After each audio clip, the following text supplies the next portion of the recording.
Okay, thank you very much. Sébastien Bachollet speaking, Chair of EURALO, and we will have now a readout session organized by ICANN and the GSC team, by EURALO and by ISOC UK.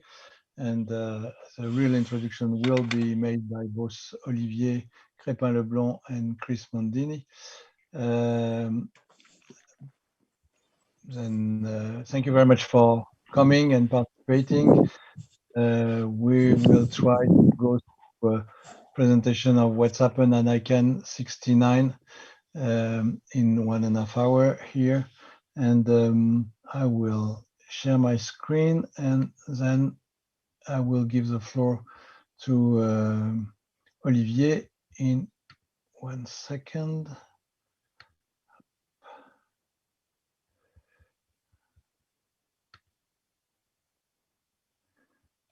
Okay, then I need to. Olivier, the chair is yours. Thank you very much, Sébastien. Olivier Crépin-Leblond speaking. And oh, wow, great, with a mask. So do I have a mask here? No. Welcome everyone to this this special call, I guess, because it is the first. I think it is the first ICANN readout that is done in English in association with EURALO, and definitely in association with ISOC UK England. I'm the chair of the UK chapter of the Internet Society, and when Sébastien approached me to have this kind of a readout, I thought it was an excellent idea. And I know they've been happening for a while in the ICANN world with collaboration with different organizations, because it really is a chance to discuss and explain ICANN issues outside the walls, outside the usual, what one can sometimes call the ivory tower of ICANN. ICANN just had its 69th meeting. You can imagine there are some people that have actually gone to these 60, well, maybe not all of those 69 meetings, but I knew of at least a couple of people that had gone to the great majority of these. Of course, the more recent ones have become virtual meetings, the last 3. And this is the first time there was an annual general meeting that took place completely online. That actually meant 2 things. First, it meant that the meeting did not just take place along 10 days, but it actually lasted a whole 3 weeks. 3 weeks with some preparation meeting the first week, and then the second and the third week, spreading the time out. And that actually allowed for more people to be able to attend the meeting, because there was no traveling involved. You could actually attend the meeting from wherever you were in the world. And contrary to previous times when the people who were local to the ICANN meeting probably had precedence because they were sitting around the table, and those people that were following remotely had a bit of a problem because sometimes the people in the room wouldn't pay so much attention to them. Everyone is now doing things remotely. So that, I guess, brought a lot more people forward. The negative side to this, I guess, is that unless you really are a diehard, hardcore ICANN follower, it's a bit difficult to actually be able to follow all the things that are going on. There's a lot of jargon that is associated with the work of ICANN. Obviously, it's looking at cutting-edge issues on in many working groups and on many of the topics. And so if you decided to just launch from scratch and go and follow all of those 3 weeks of meetings, you probably would have a pretty terrible headache by I'd even say by the end of the first week. Thankfully, it's not the total case because there were some times in between.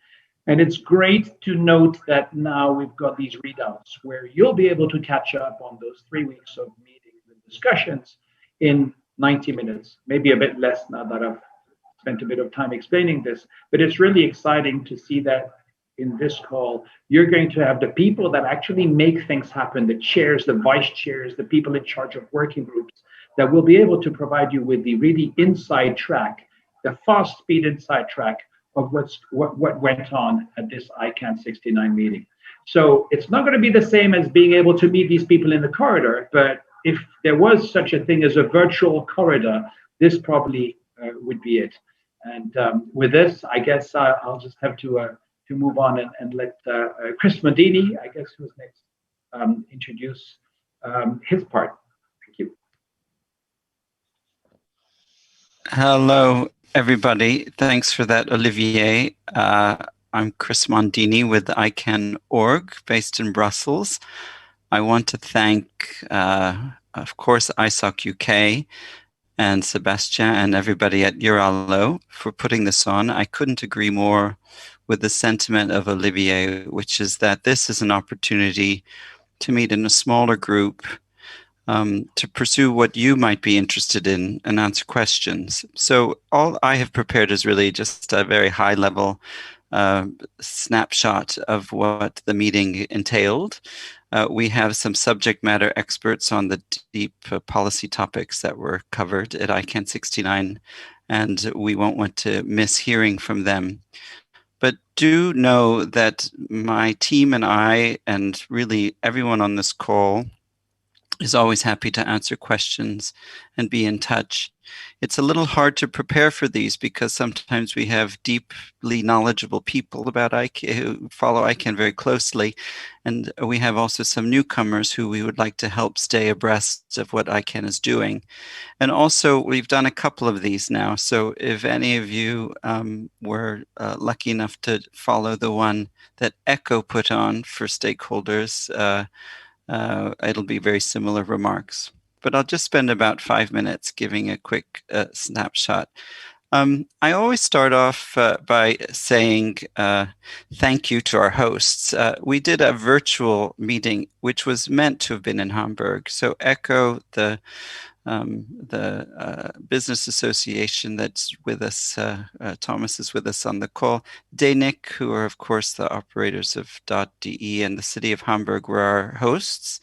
We did have some Hamburg related content, which really just made all of us look forward to being there in person someday. Statistically, on the face of it, it was a very successful meeting. So we had we had 95 sessions, and they came from 157 countries, and it was nearly 1,800 active individuals signing in to sessions. And the majority of them were from the European region, just over a quarter of them. Some of the statistics showed participation being very high from North America, but those figures included all of the support staff that were running the Zoom rooms and doing technical support, many of whom are in the California time zone. So they had a taste of what it's like to be up in the middle of the night for ICANN meetings. We still are a little bit challenged on how to have voices from diverse parts of the world or newcomers. So we had some good sessions with our newcomer programs, the fellows, and the next generation participants with structured role plays and so forth. But on the plenary sessions and in the big policy debates, you tend to hear some of the same voices again and again. And they're, of course, leaders in the community, but we always want to hear from a wide source of input. So the community and the board of directors are really brainstorming and had a session on what the future of these meetings should look like. And I think that we'll be getting some really good insights from the survey they completed. And if any of you have ideas on the call, please let us know. It was an annual general meeting. It means it was pretty long because there were a lot of appointments, just a few of the governance turnover to report, or rather lack of turnover. In the board, we had 2 board members who were reappointed. Avri Doria, well known in the non-commercial segment of the community and the technical as well. And Sarah Deutsch, who is formerly with an ISP based in the US. Chris Despain, who's very active for 20 years in ICANN, his term came to an end. He's replaced by Patricio Poblete of Chile, who runs .cl for that seat, which is a country code top-level domain supporting organization seat. We have a number of community leaders from Europe. Phillippe Fouquart of Orange is leading the Generic Name Supporting Organization Council, which is great. We have James Gannon from Ireland and the Public Technical Identifiers Board. Pari Esfandiari is joining the At-Large Advisory Committee. Jorge Cancio returned as a GAC Vice Chair. Again, this is just a selection. It's not exhaustive. I think we have Tanya on the call as well. We had some really successful outreach events. The business constituency hosted a European Commission Pierce O'Donoghue of DG Connect, talking about EU policies affecting ICANN. The ISPs had an outreach event, which was a little bit more on technical issues of network operators. And these were designed to get Europeans in the time zone to know a little bit more about ICANN. And EURALO had an excellent session on sort of both internet governance and policy issues affecting ICANN. We awarded the Tarek Kamel Award, which is in honor of the late Tarek Kamel, who is well known in the internet community for many, many years. And appropriately, it went to a leader in Tarek's native Africa, Ramanu Biao of Benin, who's really a bridge from Africa to many internet communities.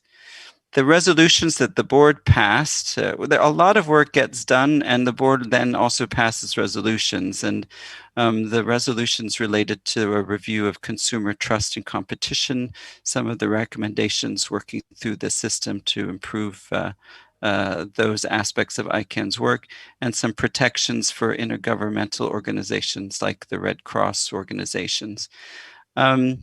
I will let my colleagues on this call cover the specific sessions. They ranged from domain name system abuse to the evolution of what's known as WHOIS, a data system for registrant information, and next steps for new generic top-level domains, and many more exciting issues. But I'm here for your questions. I'm grateful to be among you, and thanks again for the kind invitation. Thanks. Thank you very much, Christopher. That's good to have those inputs at the beginning of this readout. And now I will go to the next slide and the nice photo of the speaker. We will go, if you agree, in that order. Therefore, I will give the floor to Jorge. And I know that now you used to be in every of our readouts, and you know what to do. Then the floor is yours. Thank you. Hello, everyone.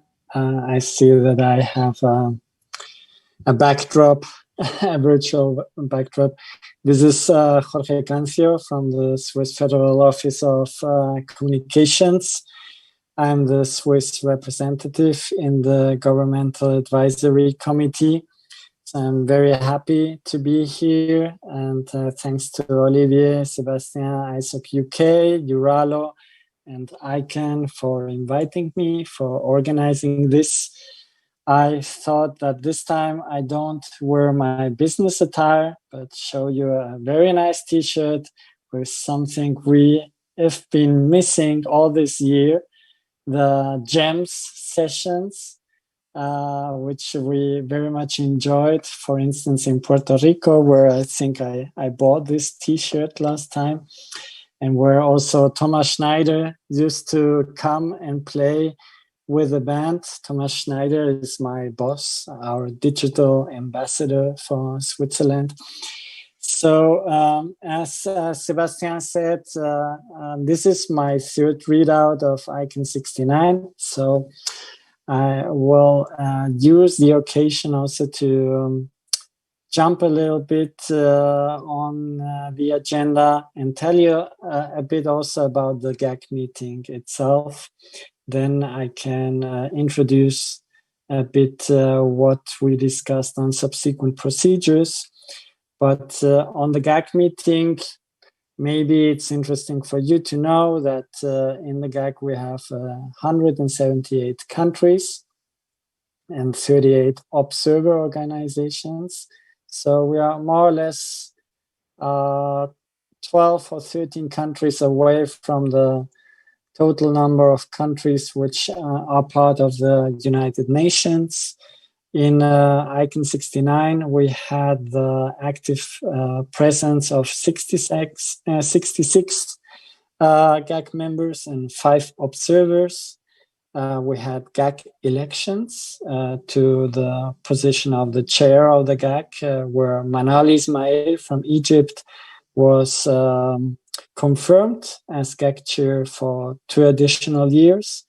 And as was said before, we had also elections for the vice chair positions, where we have a new vice chair from Niue, Per Brumark, who already was vice chair in the past, Rodrigue Gigemde from Burkina Faso, Pua Hante from Cook Islands, and my littleness, my person, was also confirmed as vice chair.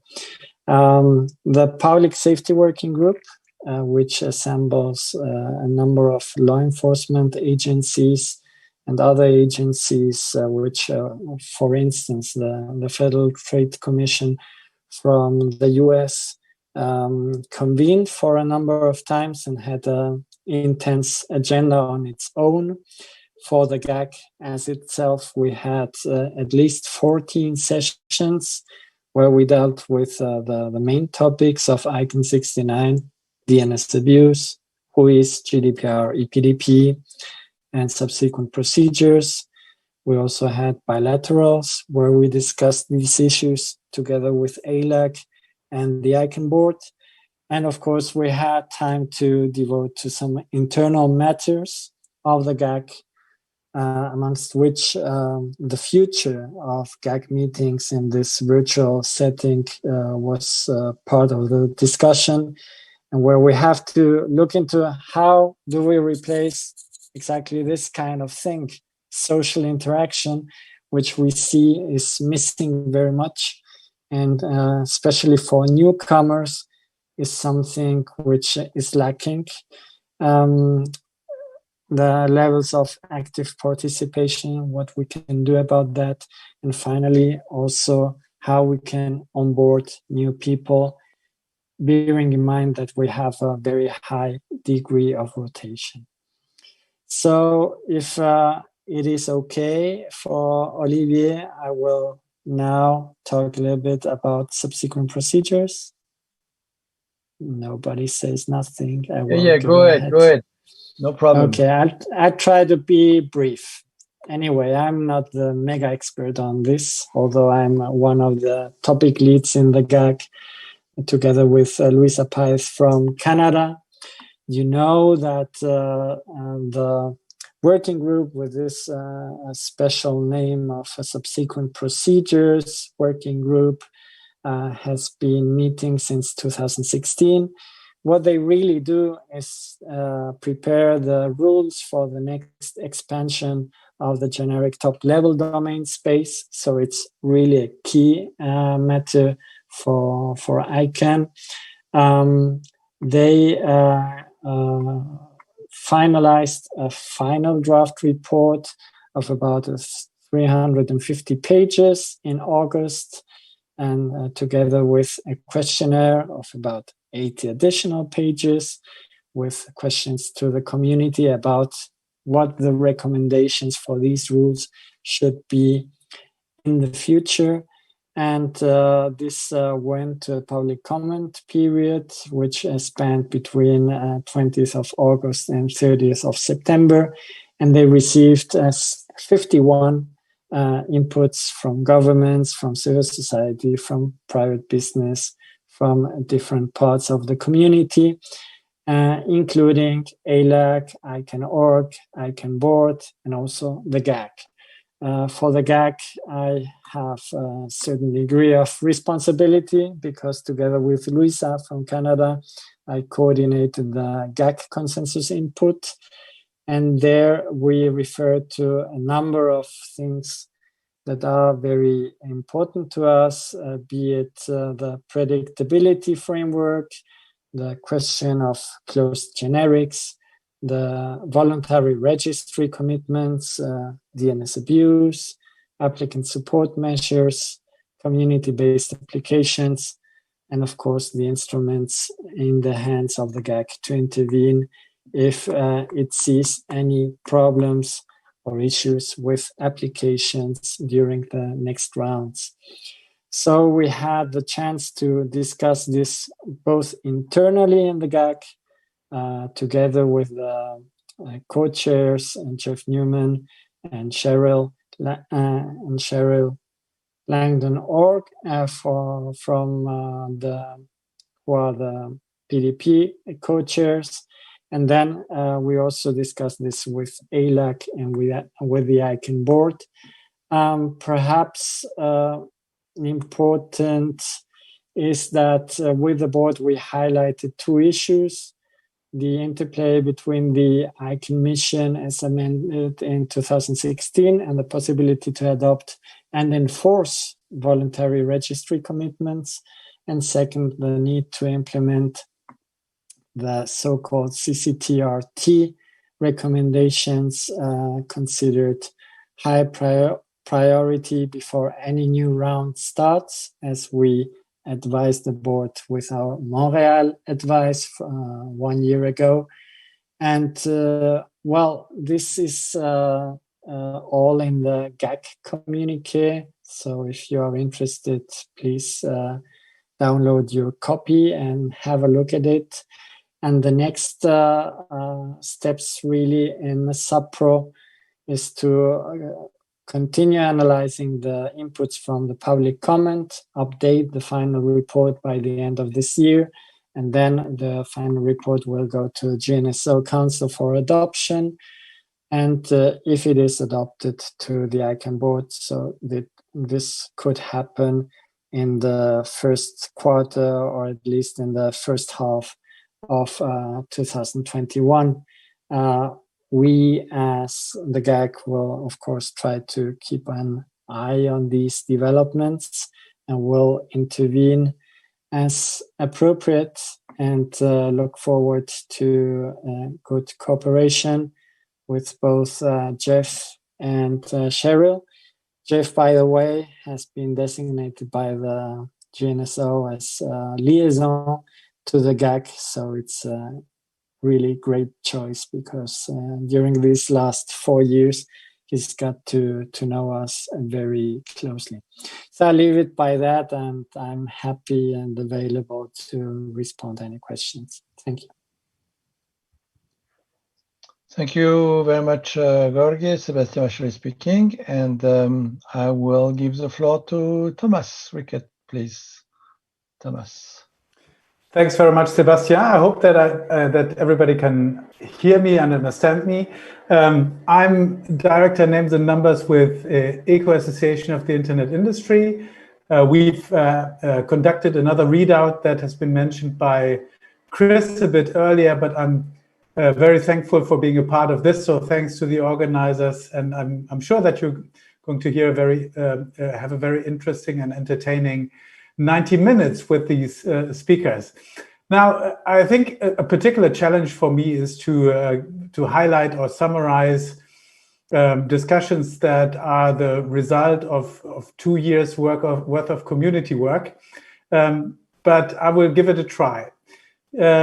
I would like to talk about two subjects, one of which is the EPDP, and I am one of the representatives of the ISPCP on the EPDP team, and we have submitted our phase 2 final report in July the gNSO Council has adopted the recommendations, and typically the next step would be that the ICANN board deliberates and then passes a resolution on the adoption of these recommendations.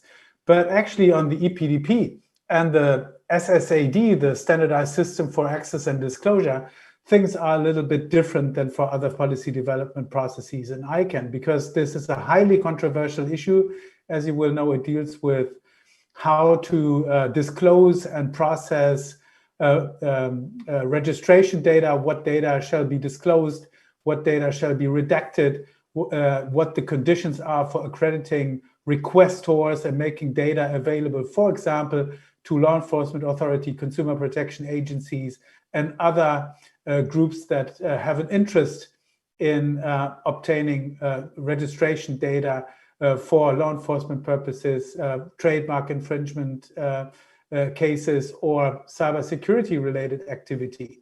And what the interesting thing that we saw is that our group, which has produced a quite comprehensive report, had a consensus call at the end, and some of the core recommendations coming out of our team have not been endorsed by some of the groups that were represented on the EPDP. And it was in particular the groups that represent the requestors that were not happy with the outcome of the EPDP. It were the requestors that say that the recommendations did not go far enough, that the system did not offer easy enough access to data at the global level, that were not happy with the hybrid solution that has been suggested for the time being, whereby requestors can be accredited, but so that the system knows who they are, let's say a law enforcement authority. So whenever they send disclosure requests, that the system wouldn't need to validate who they are, but actually the disclosure decisions, at least for the time being, would be taken by the registry or registrar in particular that holds the non-public data, and decision-making would be primarily manual and not automated. And so we have the interesting situation now that the gNSO Council has said yes to the final report, but there have been questions around, is it worthwhile building a system that costs millions and millions of dollars to build and millions of dollars to operate, if those who we basically built the system for don't really want it and don't really accept it and say that it's not fit for purpose.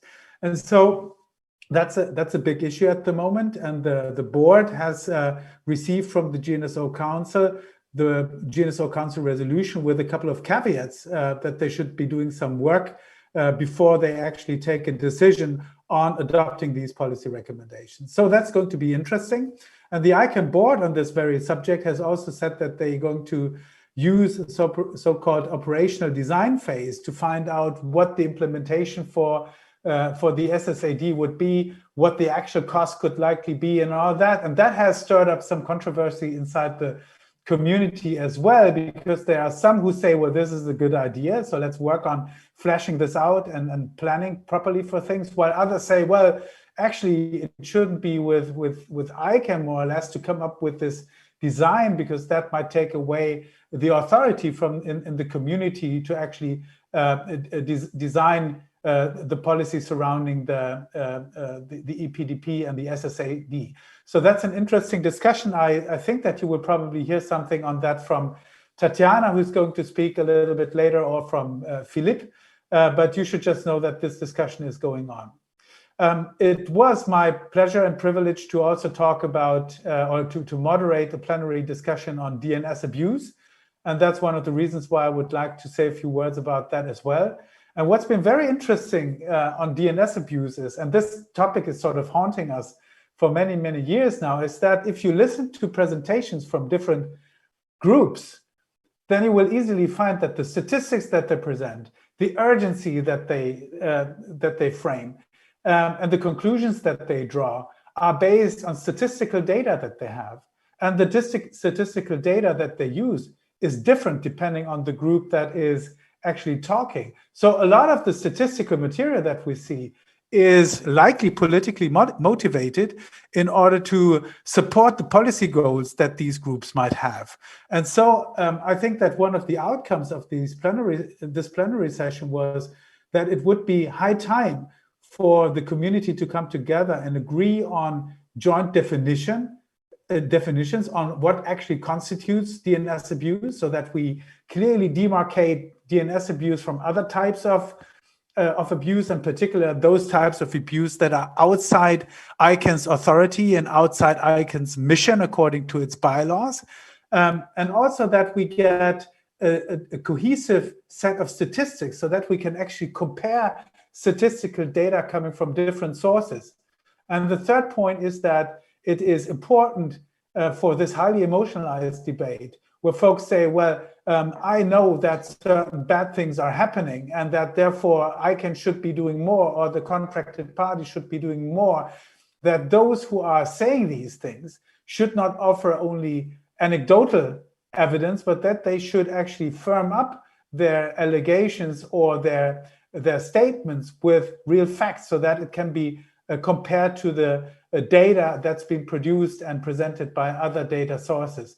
So I think that if we actually operationalize that outcome of the plenary session, that would make future discussions on this topic far more easy than the discussions that we had previously, because it looks like we're hearing discussions rehashed, the same arguments over and over again without real progress.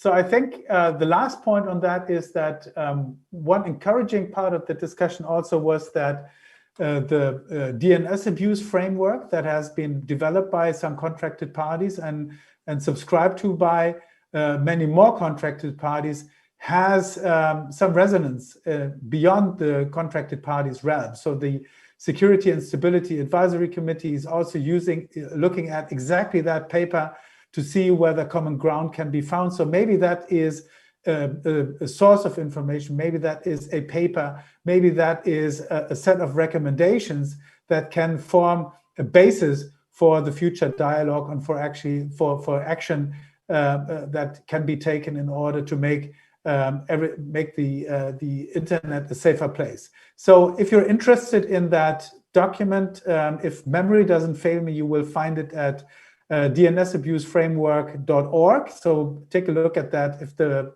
link is not accurate, you can easily find it via the search engine of your choice. And with that, I'd like to yield the mic and pass it back over to Sébastien. Thank you so much.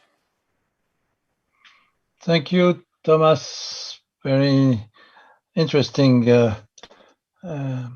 summary of very important points that was discussed, and it's interesting. I am sure if we open a discussion on each of these topics with the voice of different people, we will have different point of view, but that's good to have yours. And maybe we'll have some different son de cloche, as we say in French, from Tatiana, if she's willing. The floor is yours, Tatiana. Thank you for coming. Hello, everyone. Thank you, Sébastien, Olivier, and Chris, for inviting me. It's nice to see you all here tonight, or morning, or afternoon, whatever time zone you are all in. Hello. Well, first of all, I want to highlight that I am going to speak mostly from the NCSG perspective. I'm a gNSO counselor at ICANN and the vice chair of the gNSO, but we have the gNSO chair present at this call. It's Phillippe Fouquart, and I will be mostly speaking from the perspective of the non-commercial stakeholder group. Well, few takeaways from ICANN, and then again, one more caveat, the opinions are mostly on my own and do not represent my entire stakeholder group. So, well, first of all, about the ICANN AGM as a whole event, I do find it interesting how much ICANN meeting organization improved since we had our first virtual meeting in Cancun, or across the globe, which was supposed to be in Cancun. It was a very good ICANN, and it's amazing to see how community is mobilizing its efforts and is still doing work in these challenging circumstances, and how much support we have from the ICANN staff. So to every person from ICANN staff on this call. Thank you very much on the gNSO and on the NCSG. We are really grateful and enjoying your support a lot. A few topics for me or for NCSG, which we consider to be sort of takeaways from ICANN or from ICANN 69, or discussions which you might want to pay attention to. Well, first of all, to continue what Thomas said about the EPDP, all these discussions about EPDP seem to be never-ending even after the reports are produced. Just a few points to highlight here. For example, the EPDP phase 1 is already in the implementation phase, but implementation review team is right now in impasse because it is not clear to some of the groups or members of these IoT how the recommendation 7, which was clear for the gNSO, which was approved by the board, can affect the current policies on the thick whois, on the data transfers. So this issue is currently back to the gNSO, and we were discussing it during the ICANN 69, and we continue these discussions. And perhaps it will be resolved quite soon, but EPDP implementation phase 1 is a bit stuck right now. Concerning the continuation of the EPDP, those of you who are following the process know that right now we basically launched 2 processes stemming from the EPDP, phase 2. One of them is the continuation, which will resolve some of the outstanding issues like legal versus natural. And right now, we are also working, the gNSO is working on scoping, or on launching the scoping team on data accuracy, the issue which wasn't resolved in the EPDP phase 2. And it is, I fully agree with Thomas that it is quite interesting that the groups who are advocating for data disclosure, those who are going to use this system are not happy with the system they're going to use. So sometimes the questions arise, what the point of having it? Why don't we just keep the status quo? However, and coming back to again building upon what Thomas said about operational design team. So there are a couple of concerns in the community in addition to what Thomas said about this new phase. It is not only about like taking over the community work by the board or org. On the one hand, we do understand that the board with these complex policies such as, let's say, EPDP or SubPro, which is incoming and will be perhaps approved and in the pipes for implementation soon. The board has a fiduciary duty to analyze all the operational and financial consequences for the ICANN org before the policy is implemented. So we understand this, and we understand why the board wants to formalize this, or the org want to formalize this. Because there are increasing calls for transparency, and it's a complex issue, each of these policies. However, NCSG believes that while we agree that transparency is necessary, we think that the paper which was presented to the community does not provide enough safeguards to ensure that this operational design phase, which will seek community input on the policy implementations or implications of the policy implementations, will not be used for certain groups to renegotiate the issues related to the substance of the gNSO policy. We just want to ensure, and we call for safeguards in this paper or for explanation, how this will be made impossible. How do we ensure that this community feedback and this group would really use this phase only for identification of the operational and financial concerns without trying to rehash the same issues which were not resolved.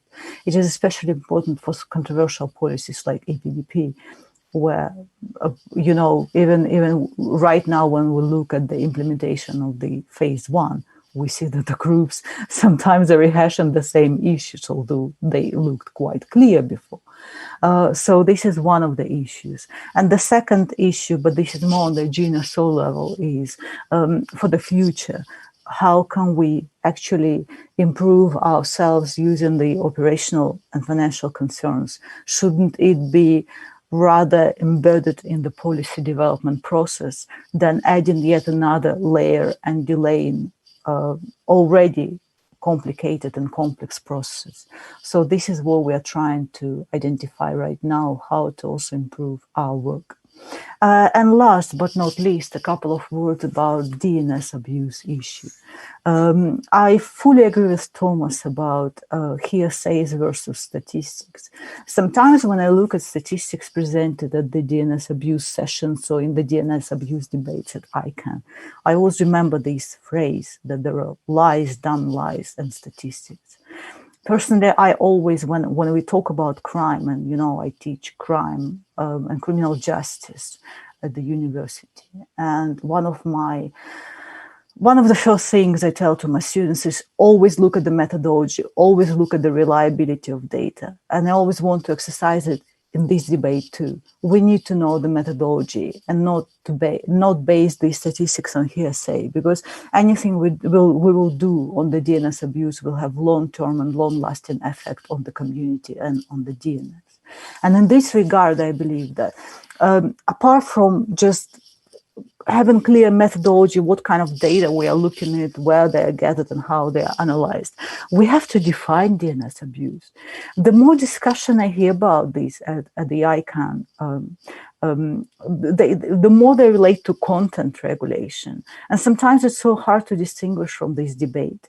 And I also think that lumping these two issues in will have like incredibly bad effect on the community, let alone that it directly violates the ICANN bylaws. So I believe that this is what we have in front of us, to define the borders of the DNS abuse issue and to limit it exactly to ICANN mission. And this is, of course, the work of the entire community, and I understand that this is quite a controversial discussion, but we have to do it finally. So that's all from me, and I'm looking forward to any further discussion. And thanks again for having me here. Thank you. Thank you very much, Tatiana. Well done. And Phillippe, if I can give you the floor, your turn, please. Thank you, Sébastien. I hope you can hear me. Can you hear me? Thanks. Yeah, it's okay. Thank you. So my name is Phillippe Fouquart. I'm with Orange. So I'll say a few words about the gNSO and Council in particular. Very much as Tanya said, this is my reading, so don't misconstrue this as the position or whatever of the gNSO chair. That said, I will try and sort of fit the gaps or complement to some extent what Thomas, Tanya, and Jorge have said, and they've said a lot. I haven't got much to say now. So just a few words about well, and I'll essentially frame this in very broad terms for the audience. Most of you some of you are very familiar with some of these topics, sometimes more familiar than I am. So I'll phrase that in broad terms. On the PDP, so that ICANN term for saying we'll try and work as quickly as possible and not use 5 or 7 years for something that maybe we could do within a year. So Council has initiated a new project which would essentially focus on both the distinction between legal and natural registrants on one hand and unique contact on the other. So those are leftovers from the previous PDPs, essentially. And maybe for those of you who are not familiar with this, that overall initiative, which is sometimes shortcut as as the ePDP, although that's more of a process than a project in and of itself, but that's the first of its kind. That's focused on putting the WHOIS in compliance with the GDPR. So that was launched both in terms of staffing the project and also calling for a chair. So that's very much in progress. To the next phase for what Thomas described, phase 2, and that's the standard access for access and disclosure. I'm sorry. And the fact that, as Tanya and Thomas said, the fact that some of the proponents of developing this were also quite reluctant to approving the report. I think one of the issues have been that there are concerns over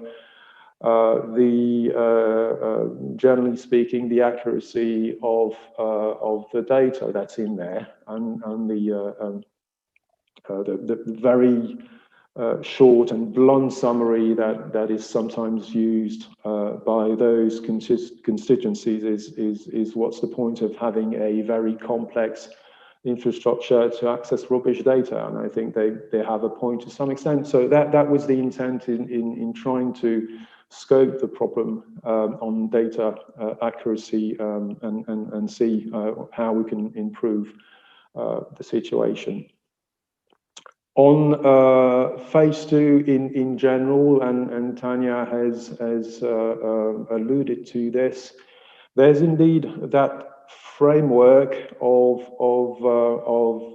what's called the operational design phase that's intended to sort of frame the conditions of implementation prior to precisely that implementation, with a view to informing the board for the vote.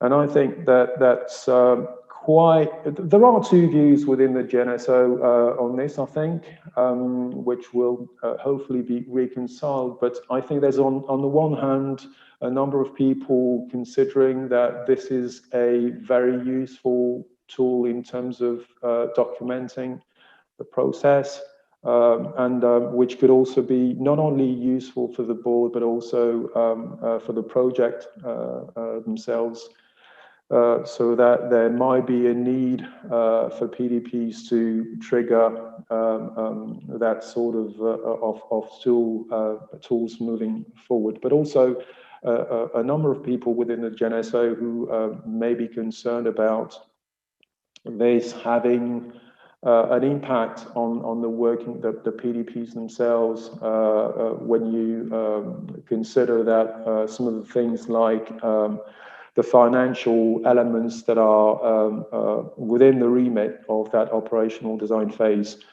could also be considered, should also be considered during the policy development.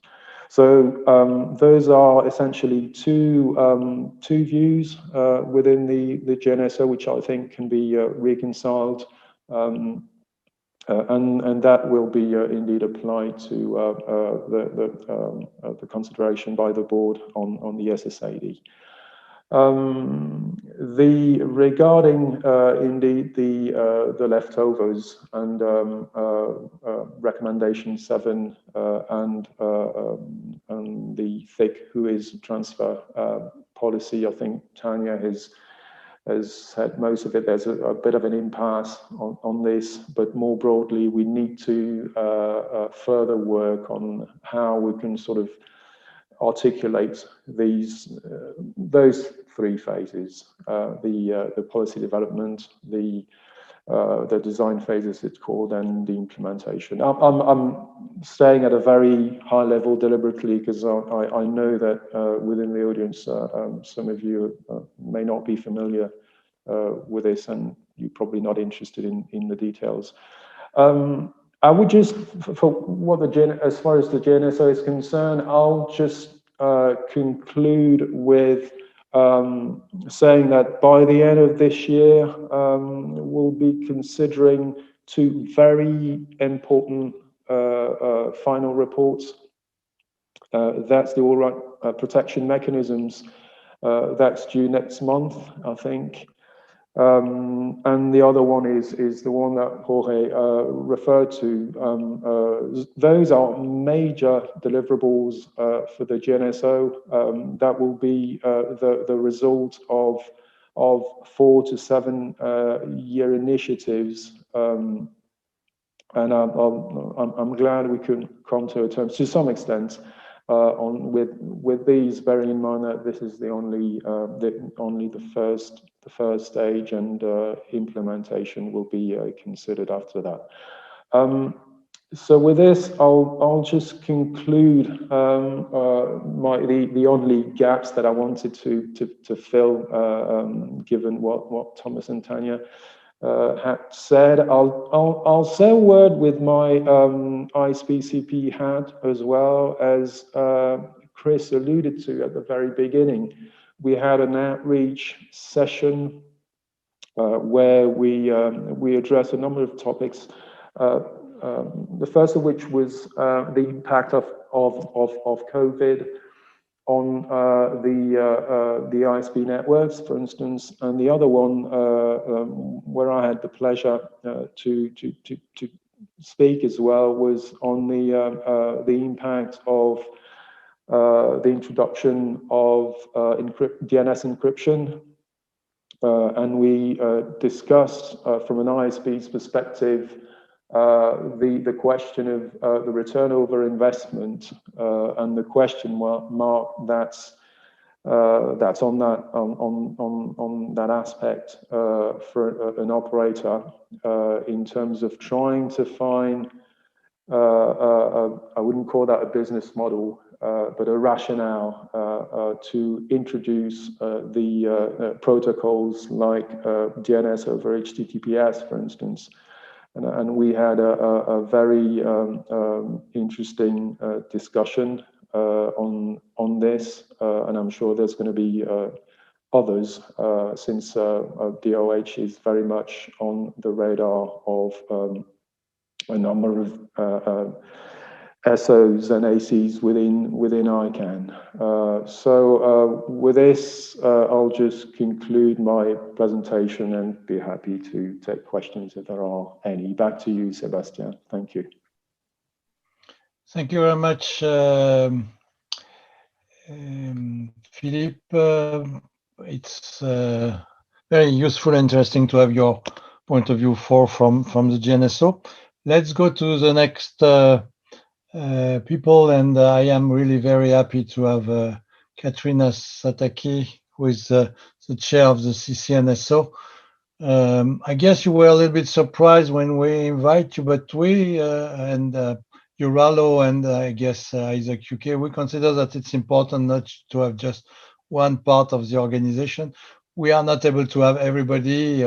We still miss part technical community like ISO or ALSAC or SSAC, but it's important to have the ccNSO with us today. Therefore, I am very happy to give you the floor. And I guess I will go to your presentation. And now the floor is yours. Thank you very much, Sébastien. Thanks a lot. Yes, I was a little surprised. Nevertheless, I think that's an interesting exercise. So let's try to do it. Happy to share insights from the ccNSO, what we did and how it worked out, and what our community thought about our efforts. But I'd like to start with what we are. Next slide, please. So we're talking about the ccNSO. Currently, I'm the chair of the ccNSO Council, and the ccNSO. That was the first thing I had to learn. The ccNSO is the body within ICANN structure created by and for a ccTLDs, meaning country code top level domain. So those are those registry operators of two-letter codes, or in some cases, those are IDN ccTLDs, the ones who operate top-level domains in their respective countries and territories. So next slide, please. We started earlier than ICANN 69 with some exercises. Actually, that was the first time we did something like this. That was council election webinar. Council elections happen every year. One councillor per region gets either elected or re-elected.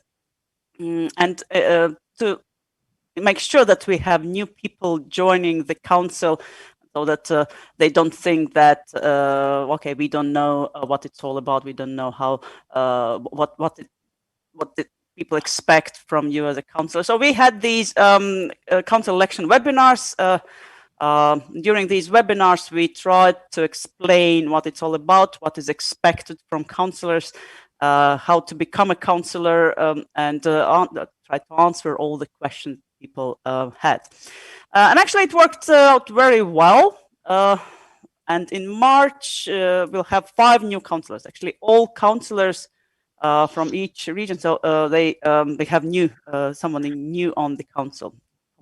Probably that's the largest turnout we've ever seen. Second step was those so-called ccTLD community webinars. That's a traditional thing already for several years. And during these webinars, we tried to engage those newcomers who want to learn more about ccTLDs. Quite often we have so-called old comers, people who are really experienced at the ccNSO, yet they join these webinars for newcomers, and they are they also actively participate and share their experience, their thoughts, and with everyone who is on the call. And then, of course, we also had a ccTLD news session. That's another traditional session. We usually had it during face-to-face meetings during ICANN conferences. But now we have those sessions. They have always been very highly appreciated by the community because the ccNSO, the global platform, serves to helps to exchange views, exchange experience among ccTLDs from many different, 5 regions, many different countries.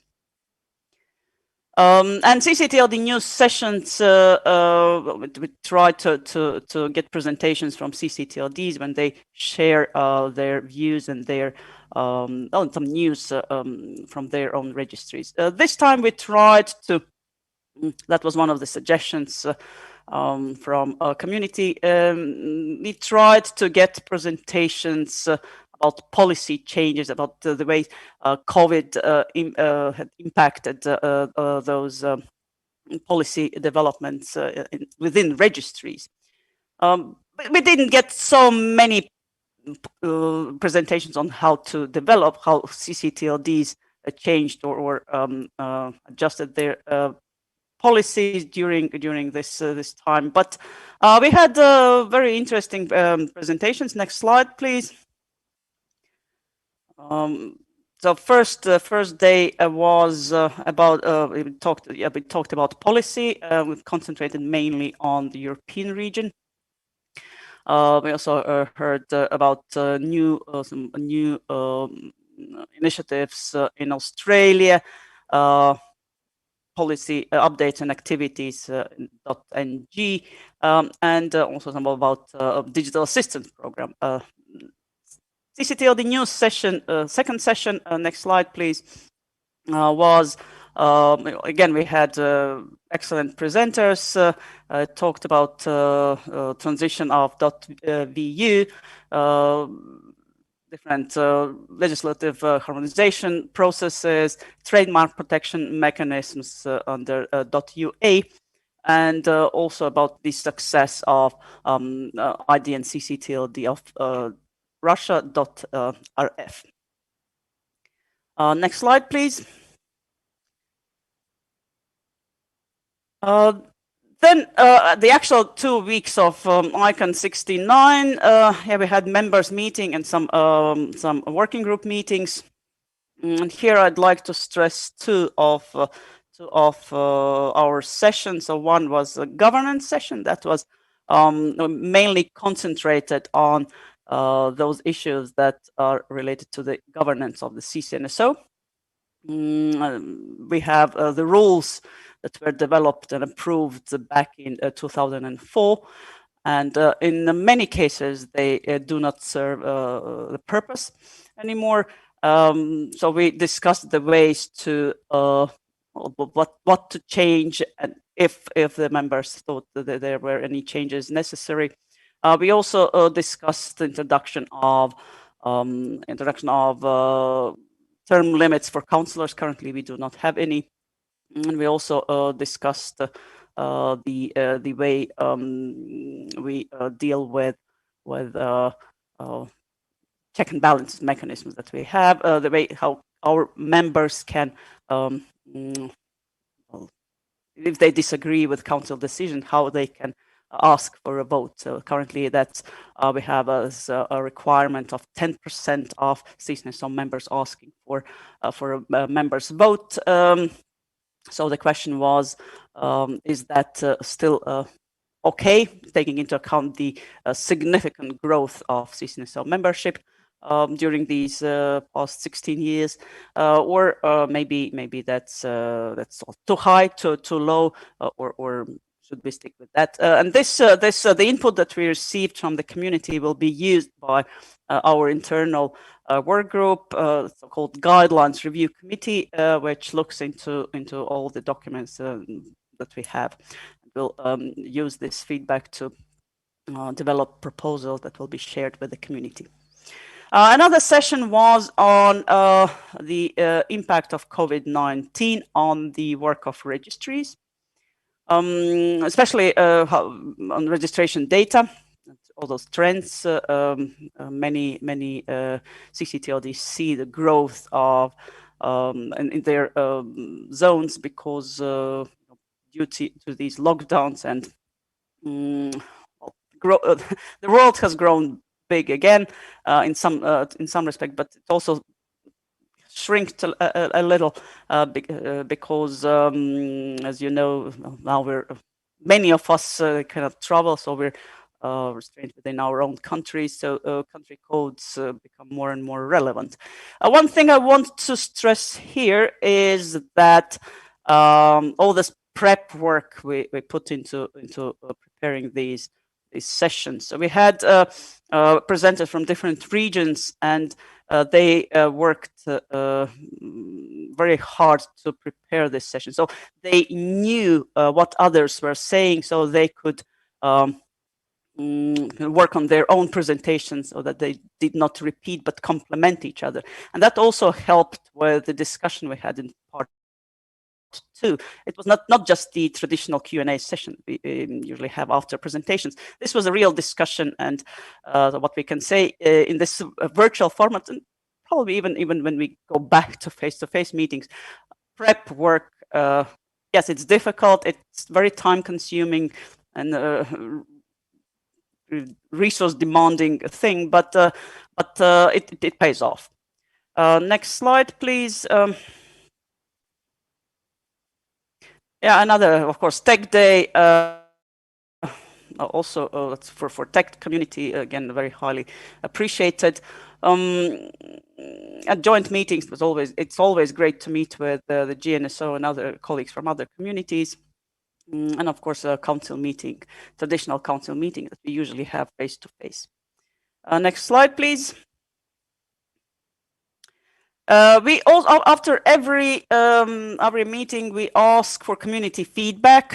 Next slide, please. And that helps us to learn more about what people expect and how they evaluate the work that we're doing. Are they happy with the meeting, how it goes, and things like that.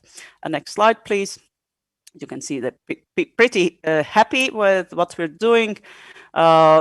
Also happy with the relevance of presentation and sessions that we organized. Opportunity for exchange of information. Yeah, as you can see, there's also some people say that it was poor. Well, there are always people asking for more interaction, and it's understandable because we do not want to see presentations. We want to have this discussion. And yeah, that's, well, I don't know if we can attribute this poor mark that we received for opportunity for exchange just to a virtual format. Maybe it's just for regard. It's about the way this Q&A or discussions go. So yeah, it's probably we need to dig deeper into that. Next slide, please. And yeah, of course, we also always ask to evaluate each session. Again, as you can see, people are pretty happy with what we offer. Yeah, with that, I think that's all I had to say. Thank you very much, Sébastien. Thank you for having us here at this readout. Thank you very much, Katrina. Well done, and I think it's very useful and interesting what you have to share with us today. Okay, now I would like to give the floor to Ephraim, Percy, Kenyito. I hope it's not too far from your real name. And I am happy to have you here as you are a representative of one at-large structure based in UK, even if you are in charge of something much more important than just the UK, as the title of your ILS is Article 19. Ephraim, please take the floor. Thank you so much, Sébastien. I hope you can all hear me well. So I'm not going to drag on too long. I'm just going to build on to comments from Katrina, Tatiana, and everyone else who's spoken before me. I'm just going to make it short. So we had an interesting session. So Article 19 is a global organization that works for freedom of expression and information. And we had an interesting session, and within ICANN we are members of at large, part of EURALO, and also part of NCSG.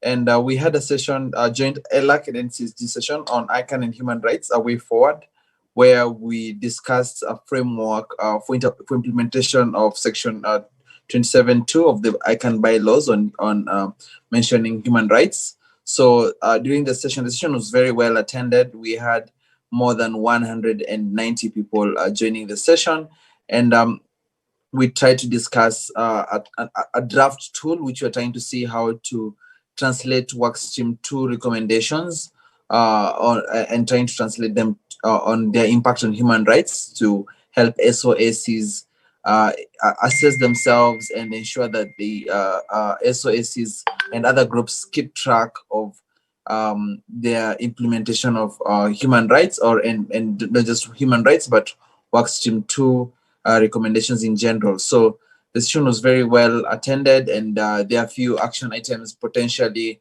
to try and improve the tool, to try and revamp that work on human rights, and looking forward to see how this can be carried forward, and yeah, not to be redundant and repeat anything that has been said by my predecessors, Phillippe, Tatiana, Katrina, Thomas. So I'm just going to leave it there and pass back the mic to Sébastien, and hopefully Joanna, who also was the co-chair of that session that we had, would have something to add if I've skipped out something. Thanks so much, Sébastien. Thank you very much, Ephraim. Nice to have you. And I will now go back to sharing my screen. And as you, we are happy and sorry, but Joanna was not able to be in person, but she recorded a presentation, and I hope it will be okay with you. I am going to share it. Hopefully it will work. I must have done that before, but seems to be quite.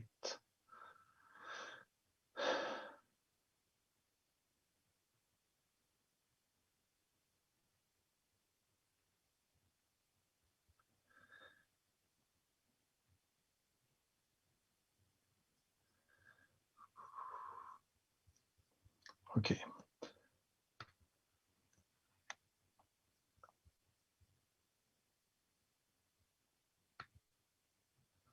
Sorry, I need to do something different, obviously.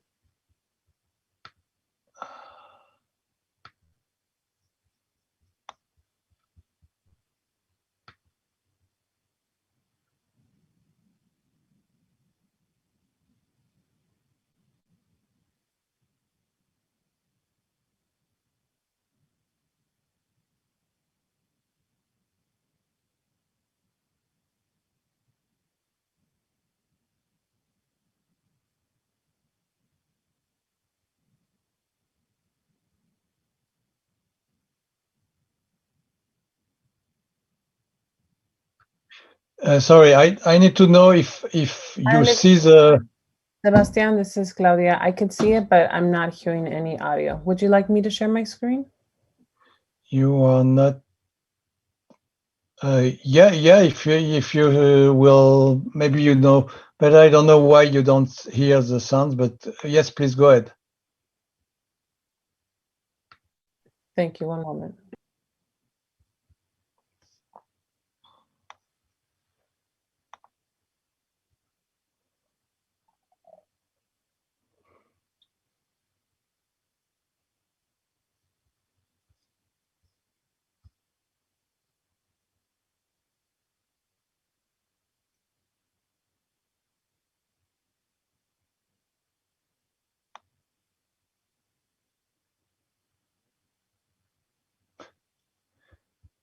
No sound either. Brief recording, a recap of the sessions that I feel were significant to finding effective ways of protecting end-user interests within the ICANN community. There are two sessions I want to focus on, to which those effective measures to protect end-user interests are a common denominator. For me to be able to provide you with those details, I have just a few slides. You will find them linked to the agenda, I'm going to presume, knowing our wonderful staff. So there are two sessions that look, one could say, to two sides of the same coin. We're looking at a joint meeting with the NCSG focused on human rights, a topic that the two communities, the at large and the NCSG, or the NCUC to be more specific, have been focused on for quite a few years. And a second discussion with the Council of Europe on the measures that they have in place that could help us better protect end users' interests, giving them both the security and legal certainty that they might be expecting from a due process or in a due process. The first session, as already said, the cross-community session joining ALAC and the NCSG, was a recap of the work done thus far within Workstream 2 on accountability. One of the narratives there is focused on human rights. The two communities have worked closely on a joint or a shared human rights narrative. This has proven to be challenging for various reasons. So we took this opportunity to once again put our heads together and try to find a way of effective end user or individual protection in the ICANN environment. The ALAC was joined by co-chairs of the Cross-Community Working Party on Human Rights, who presented the results of that working party. Most significantly, we referred to the human rights impact assessment that thus far has been the milestone of the work done on human rights. So you will find a human rights impact assessment as the recommended tool across the ICANN board, across the ICANN policy-making system to measure whether those policies are human rights compliant. So what we are looking into is a recap, a review of that work that was provided by the NCSG side. And we also enjoyed participation from Sally Posterton, who provided us with feedback from the ICANN org side on the implementation of the human rights impact assessment tool. It was useful, but at the same time, one could argue that the end user community is much more complex than the ICANN org itself. With that experience highly useful to us is not as versatile as the at-large community would have welcomed it with regard to the various stakeholders that we engage with.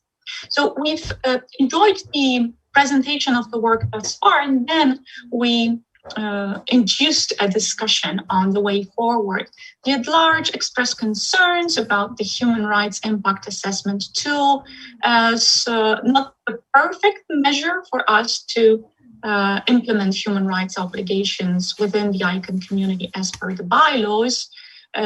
We shared concerns around the financial side of that tool, the applicability of that tool originally designed for business, whereas the two constituencies also represent non-commercial end users or individuals. We've welcomed interventions from Cheryl and Olivier, who provided us with a brief recap of their very rich experience working on human rights and accountability. These concerns amounted to issues of the diversity of the ICANN community, the additional obligations that such an approach would endow, and the ways to mitigate it. The takeaway from that discussion is, one, there is room for us to keep talking and finding better, effective ways of approaching human rights. And two, that the at-large community is open to picking up the human rights narrative as a tool to better protect end users. So we will stick around looking at the work that is done by the Cross-Community Working Party. We will chip in whenever useful, necessary, and possible, but at the same time, the at-large will look at human rights as something that spans across communities and policies within ICANN, as opposed to just a very surgical, one could say, measure that should be applied in a specific way. This takeaway, this approach, if you will, keeps us on the agenda of the Cross-Community Working Party. You will find all the documents here as well as links to the agenda. But this brings us also to the policy session that EURALO presented during ICANN 69, focused on effective measures to protect end-user interests within the legal safeguards that are available to us right now. We welcomed the participation from a Council of Europe expert, the director for cybercrime and cybersecurity policy within the organization. Council of Europe is an observer of the GAC. It's well represented, keeping up with all the discussions around DNS abuse. So we've used that opportunity to welcome Council of Europe in a discussion with the at-large, where we tried to explore whether the Budapest Convention, the headline tool for combating cybercrime worldwide, could be used to our interests, to what we refer to as DNS abuse. Matthias Hudobnik has kindly agreed to play the exemplary end user, and he wonderfully explained the challenge that you will face when being an average end user and faced with DNS abuse. You will find Matthias's wonderful presentation and the recording also linked to our agenda. What we tried to do is we tried to go beyond a paper that came from the governmental engagement team within ICANN, focused on UN, and offer a very pragmatic solution that is already out there. The UN work on a potential cybercrime treaty is at a very early stage. So we tried to look at the work that has already been done, and that would be the Council of Europe. Alexander Ziga was wonderful in explaining what the Council of Europe is, how it works, but more significantly, what kind of a tool the Budapest Convention is for our purposes. He emphasized that everything we understand as DNS abuse is covered by the convention, but it doesn't make us reliant on the goodwill or diligence of service provider, registries, registrars. There is a whole framework of legal measures that make sure that whatever happens online aimed at combating DNS abuse is rooted in due process is protected with privacy safeguards, freedom of expression safeguards, etc., etc. So the takeaway is that rather than relying on registries and registrars as the internet police, there is a tool that we could fall back on, trying to fight online crime, scams, anything else that we cover as DNS abuse. Interestingly enough, Alexander emphasized that there are plans within the Council of Europe to provide an additional protocol that would reinstall a WHOIS version 2. So that was an interesting discussion. We enjoyed a very good Q&A session, and we felt like there was a need to maintain that discourse. So what is going to happen in terms of our plans and takeaways is we're trying to take this discussion to the Public Safety Working Group within the GAG, where the Council of Europe is well represented. We would like to use our long-standing cooperation with the GAG to see if there are ways for us to advocate for the Council of Europe model, if at all appropriate, to be used for DNS abuse. But this is still a very early stage. We will see what room for negotiations or discussion there is. But that would be the takeaway from that session. As already said, all the recordings and slides are online. I'm going to stop here. I promised our hosts to fit within 10 minutes. I'm almost on time. I'm looking forward to picking up this discussion around the at-large meetings. Probably the Consolidated Policy Working Group would be most suited. Thank you again for having me, and have a wonderful meeting. Thank you very much. Thank you very much, Joanna. With that, I give now the floor to Olivier Crépin-Leblond. And if there are a few minutes left, I would like to add something, but we will see. Olivier, please. Yes, thank you very much, Sébastien. I hope that you can hear me well. Is it okay? Yes. Okay, perfect. The wonders of technology. Just adding a couple more things to what Joanna has been saying. I'm one of the co-chairs of the Consolidated Policy Working Group in the at-large community, and the other co-chair being Jonathan Zook.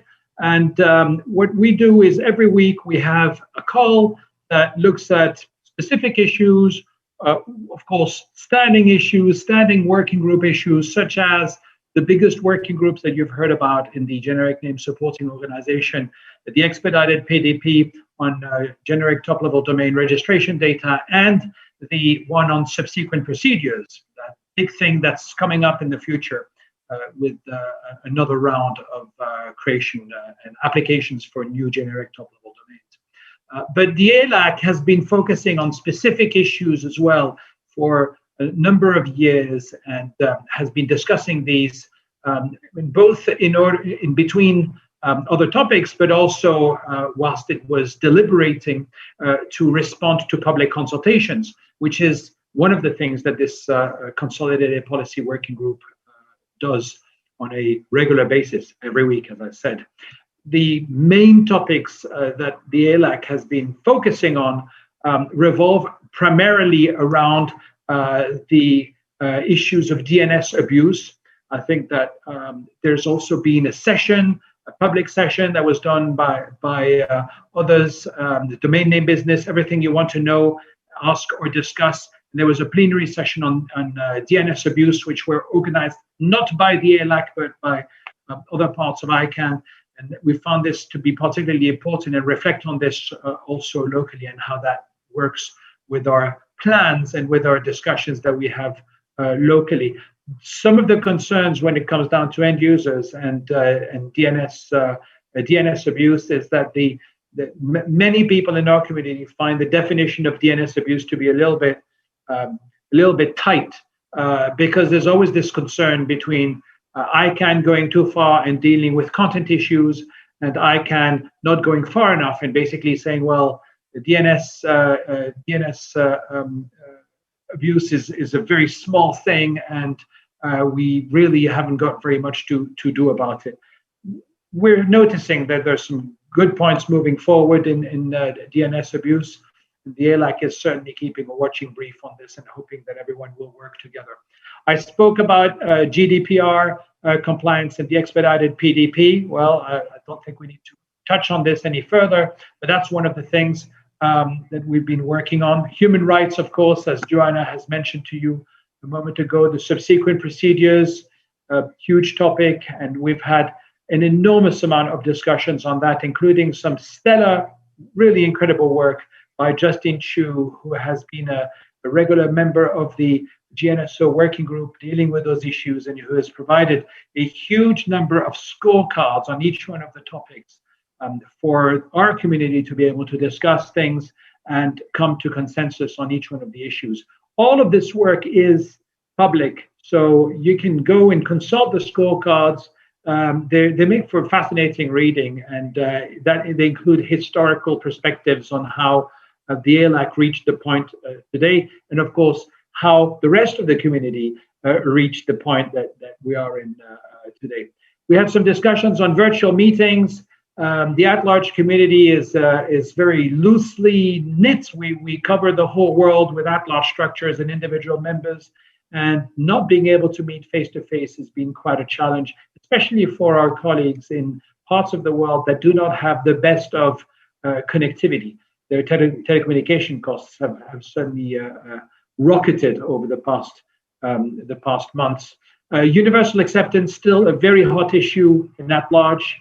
As you know, there are many top-level domains and domain names that are not in the Latin script that are simply just not accepted by many websites out there. And the other sessions of interest, of course, were the public forum and all this, and we took active part in this. I think that's really what I can close up with. Oh, one more thing, of course. The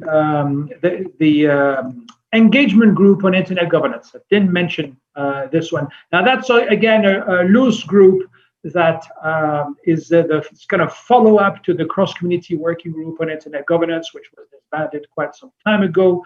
And the aim of this is to provide a platform for discussion between people in the ICANN community, and I'm saying people, not supporting organizations and advisory committees. Everyone takes part in this platform as a way to exchange information, because many of us are sometimes closer than others when it comes down to internet governance issues.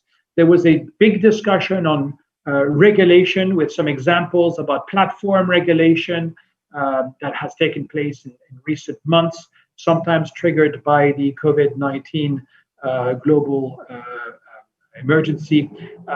And the question really was, I guess, would any kind of regulation, could regulation affect ICANN? Regulation by national governments. We're seeing, for example, the regulation in Europe with the digital services infrastructure regulation that's been rolled out somehow.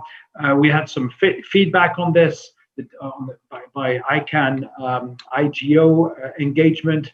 We had some feedback on this by the RIPE NCC, RIPE Réseau IP Européen, I think it's called, the people that provide IP addresses throughout the European region.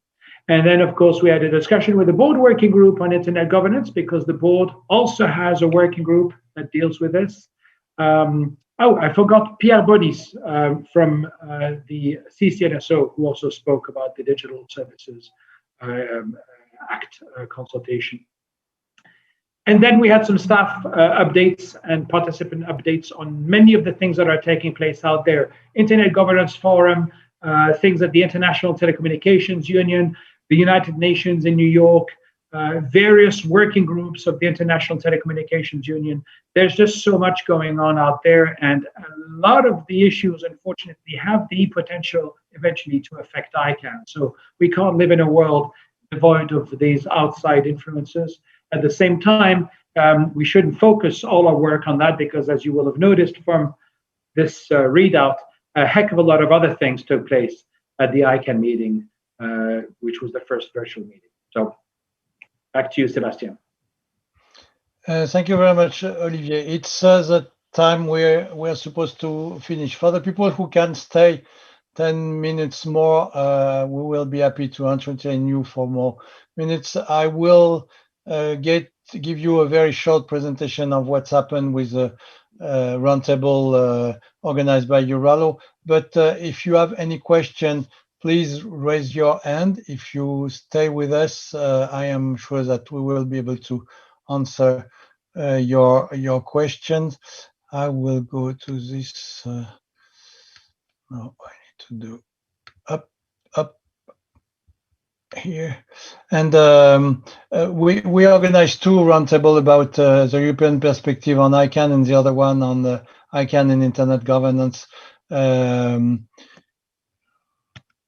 Okay, just to show you the different items were discussed by different people who were invited, and you can find those information on our website. But I wanted to come to this because I think it's interesting that when we ask people to choose your top three among those items, we get two items more important. It's multi-stakeholder governance and within privacy.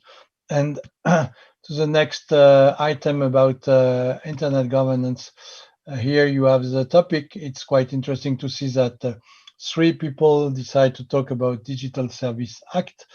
And when we ask people to rank or to choose the top three, once again, the question of multi-stakeholder governance model came, but also the internet governance at the era of digital sovereignty.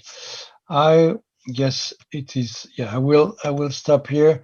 Now, if you have any question, I will be very happy to give you the floor. Do we have somebody asking, or if one of the participant presenter want to take the floor again? If not, we will stop. But Olivier, go ahead, please. I am sure that you will be willing to talk. Thank you, Sébastien. I have a burning question, which is always what happens, because here, of course, we have an audience that's not an ICANN audience. It's people from various walks of life, including, I gather, many ISOC, Internet Society chapters and people in the UK.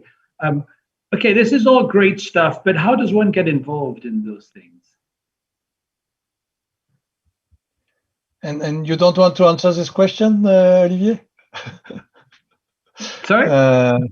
You don't want to answer this question? I have first answer will be I as a chair of EURALO, I would like to ask the chair of ISOC UK chapter to join as an at-large structure, but nevertheless, I will try. As you have seen during this those presentations, ICANN, it's a diverse, quite complex organization, and you can join in any part. You can join in the different gNSO constituency. We have at least 3 people, and you can from different constituency who came to talk to us. If you are a ccNSO, a CC TLD manager, join the ccNSO. If you are a representative of the government, join the governmental advisory committee. If you are an end user, come to at large. And when I say come, of course, the question of Olivier will be tricky to answer in 1 minute, but on the website ICANN.org, you will find the different groups and you will find the information to join. You have to know that a lot of constituency accept both organization, non-for-profit organization, for-profit organization, and individual member. It's the case in the regional at-large organization within at-large, where the 5 regions accept now individual user in addition to the at-large structure. But if we take NC, NCUC, or NPOC, you can join also. It's very, just pick what is more important for you and find the right people to talk with, and we will be happy to have you joining us. I hope that I answer your question, Olivier. If you have any other inputs or question, please. Yeah, Sébastien, it's Olivier. I was just going to add that, of course, for the country code name supporting organization, one has to, obviously you need to be somehow working for a country code operator. But as you mentioned, for the generic name supporting organization, there are so many different constituencies there that you don't need to be a contracted party as such. In some cases, you just join up the constituencies.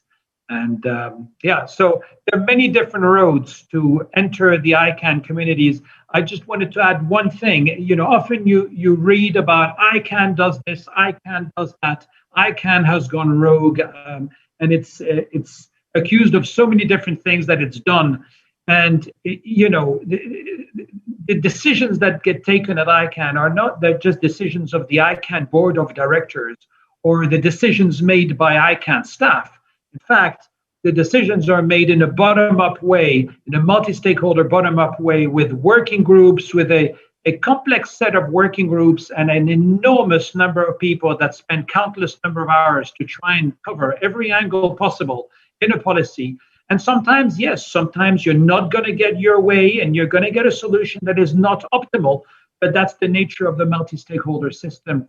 And I should just say we should pay tribute to the fact that it is the only organization in the world that actually does this level of policy with this complexity of issues and actually manages to get consensus and keeps open about it. So you don't actually need to be part of a government or part of of a multinational corporation or to pay huge fees in order to take part in the discussion. There's a bit of everything out there, but there's not all of those things under one roof. Thanks. Thank you very much, Olivier. I guess we are now really at the end of our time, and I want to thank the different speakers. But more, I would like to thank the one who participate, who assist, who listen to us. It was a readout, but we usually have more exchanges, but this time it was difficult to have all these inputs and in the same time to be able to have a long discussion. I hope that you will join us in other fora, and thank you once again very much all for your participation. Olivier, last word from you, please. You are the chair of the UK chapter. You invite us. As the chair of the UK chapter, one thing that I'm not able to do is to say have a very good morning, afternoon, evening, or night, because we usually are all in the same time zone. But on this occasion, I think it goes. So thanks so much, Sébastien, for having suggested organizing this, for putting the whole panels together and inviting everyone. And I really hope it's been helpful. And this, of course, is recorded. There's of course the recording on ICANN. There's also Jolie McPhee that's from ISOC Live that has recorded this, and we'll be sharing the recordings so that the vastest majority of people, vastest number of people are able to watch this in their own time as well. Thanks.